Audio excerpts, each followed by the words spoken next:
بسم اللہ الرحمن الرحیم۔ السلام علیکم۔ ہر مصیبت ختم ہو جائے گی، دن رات میں ایک دفعہ پڑھ لیں۔ جو شخص ہر روز ان دعاؤں کو پڑھے گا، اللہ تعالیٰ اس کے لیے دنیا آخرت کی پریشانی کے لیے کافی ہو جائے گا۔ آپ لوگ دن یا رات میں ان کلمات کو ایک دفعہ پڑھ لیں۔ انشاءاللہ آپ پر کسی بھی قسم کی کوئی بھی مصیبت آنے والی ہوئی یا ہے تو وہ انشاءاللہ ختم ہو جائے گی، زندگی میں سکون آ جائے گا۔ آئیے مل کر ان کلمات کی تلاوت کرتے ہیں۔ نمبر 1، اللہم اجرنی من النار۔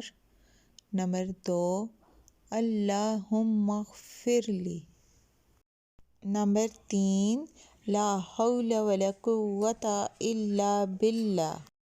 نمبر 4، سبحان اللہ وبحمدہ۔ نمبر 5، سبحان اللہ العظیم۔ نمبر 6، ان ربی لسمیع الدعاء۔ ہر روز ان کلمات کو پڑھنے سے زندگی میں سکون رہے گا اور تھوڑے سے وقت میں آپ ڈھیروں نیکیاں کما سکیں گے۔ تو آپ خود بھی عمل کریں اور صدقے کی نیت سے آپ اپنے دوستوں کے ساتھ اس ویڈیو کو لازمی شیئر کریں۔ جزاک اللہ۔